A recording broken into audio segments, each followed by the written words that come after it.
1905 সালে ইংরেজ সরকার বাংলাকে সঠিকভাবে নিয়ন্ত্রণ করার নিমিত্তে বাংলাকে দুই ভাগ করে, যার নাম বঙ্গভঙ্গ নামে পরিচিত।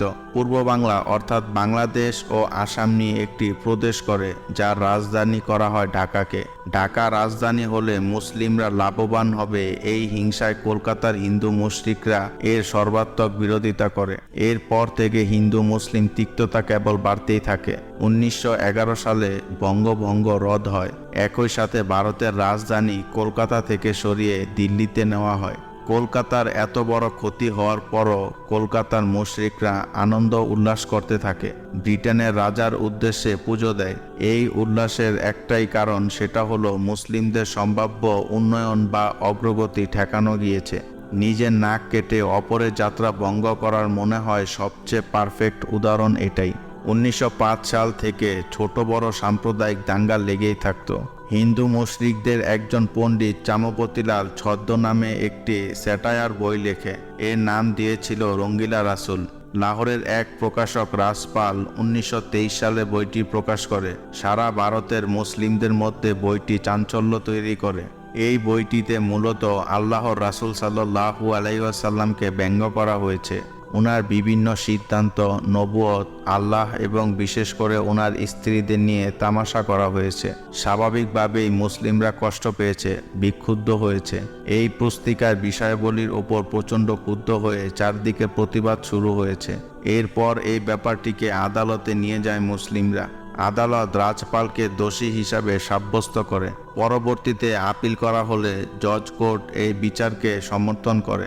রাজপাল এরপর হাইকোর্টে যায়। হাইকোর্ট তাকে নির্দোষ ঘোষণা দেয়। মুহাম্মদ সাল্লাল্লাহু আলাইহি ওয়াসাল্লামকে ব্যঙ্গ করাকে ইংরেজরা মত প্রকাশের স্বাধীনতা হিসেবে উল্লেখ করে। হাইকোর্টের এই সিদ্ধান্ত মুসলিমদেরকে গভীরভাবে ক্ষুব্ধ করে। ইলমুদ্দিন নামে এক 19 বছর বয়সী এক কাঠ মিস্ত্রির ছেলে তার বন্ধুদের সাথে লাহোরের মসজিদ ওয়াজির খানে নামাজ পড়ছিলেন।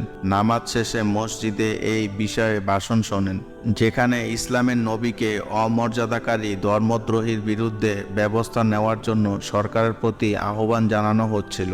মহানবী সাল্লাল্লাহু আলাইহি সাল্লামের অপমানে ও বিচার না পাওয়ায় অসহায়ভাবে কেঁদে ফেললেন খতিব সৈয়দ আতাউল্লাহ শাহ বুখারী। নবী প্রেম আর আতাউল্লাহ শাহের অসহায়ত্ব ভীষণ নাড়া দেয় ইলমুদ্দিনকে। এরপর সে লাহোরের উর্দু বাজারে রাজপালের দোকানে যায় এবং রাজপালকে ছুরিকাঘাতে হত্যা করে। হত্যার পর ইলমুদ্দিন পালিয়ে যাবার কোনো চেষ্টাই করেনি। পুলিশ তাকে তৎক্ষণাৎ গ্রেফতার করে এবং মিয়ানওয়ালিতে কারাগারে পাঠিয়ে দেয়। ইলমুদ্দিন রাজপালকে হত্যা করে বই প্রকাশের 6 বছর পর মুসলিমরা বহুদিন ধৈর্য ধরে বিচারের অপেক্ষা করছিলেন, কিন্তু হিন্দুদের প্রভাবে সঠিক বিচার করতে ব্যর্থ হয়েছে ইংরেজ সরকার। বিচারে ইলমুদ্দিনের পক্ষের আইনজীবী ফারুক হুসাইন দাবি করেন ইলমুদ্দিন দোষী নয়, তাকে প্রভাবিত করা হয়েছিল। কিন্তু আদালত ইলমুদ্দিনের বিরুদ্ধে রায় দেয় এবং তাকে মৃত্যুদণ্ড দেয়। এরপর লাহোরে হাইকোর্ট ইলমুদ্দিনের পক্ষ থেকে একটি আপিল করা হয়, যেই আপিলের আইনজীবী ছিলেন মোহাম্মদ আলী জিন্নাহ। এখানে উল্লেখ্য, ইলমুদ্দিন কোনো ধরনের আইনি প্রক্রিয়া যাওয়ার চিন্তা বা ইচ্ছা করেনি। সে নবীর অবমাননাকারীকে হত্যা করার মাধ্যমে তার দায়িত্ব সম্পন্ন করেছে, এমনটাই ছিল তার মনোভাব। কিন্তু মুসলিম আইনজীবীরা ও রাজনীতিবিদেরা তাকে বাঁচানোর সর্বশেষ চেষ্টাটুকু করেছেন। জিন্নাহ পুরো ঘটনার জন্য উত্ত্যক্তকারীদের দায়ী করে যুক্তি উপস্থাপন করেছিলেন, কিন্তু জিন্নাহর কোনো যুক্তি গ্রাহ্য করেনি ব্রিটিশ আদালত। এরপর পরিস্থিতি উল্লেখ করে জিন্নাহ এই বলে আবেদন করেন যে ইলমুদ্দিন একজন 19 থেকে 20 বছরের ব্যক্তি, যিনি তার বিশ্বাসের প্রতিষ্ঠার প্রতি ভালোবাসার কারণে উত্ত্যক্ত হয়েছিলেন। তাই তার মৃত্যুদণ্ডকে যাবজ্জীবন অথবা দ্বীপান্তরে বদলানো যেতে পারে। কিন্তু এই আবেদনও আদালতে গৃহীত হয়নি। রাজপালের বিচার 6 বছরেও শেষ করা যায়নি। সেখানে মাত্র 6 মাসে ইলমুদ্দিনের ফাঁসি কার্যকর করার সমস্ত আয়োজন শেষ করে ফেলেছে। এই হলো ব্রিটিশদের সুবিচারের নমুনা।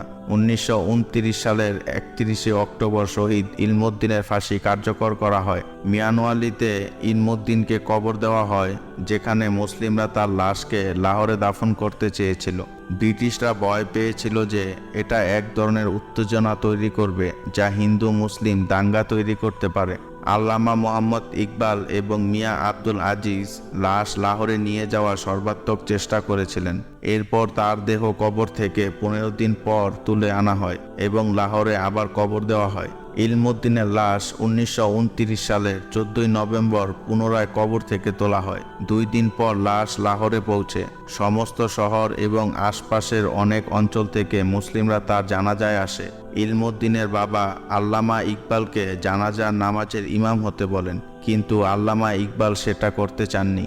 তিনি বলেন, আমি একজন পাপী ব্যক্তি, ইসলামের এই বীরের জানাজার নামাজের ইমাম হবার যোগ্যতা আমার নেই। প্রায় 6 লক্ষ মুসলিম এই জানাজায় অংশগ্রহণ করেছিলেন।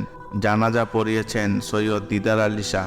কবি এবং সাংবাদিক মাওলানা জাফর আলী সেখানে ছিলেন। তিনি বলেন, হায়, যদি আমি এরকম একজন আশীর্বাদ পুষ্ট সম্মান অর্জন করতে পারতাম। আল্লামা ইকবাল এই লাশ বহন করে নিয়ে যান। যখন আল্লামা ইকবাল এই লাশটিকে তার কবরে রাখতে যাচ্ছিলেন, তখন তিনি বলেন, এই অশিক্ষিত তরুণটি আমাদের মতো শিক্ষিতদেরকে ছাড়িয়ে গিয়েছে।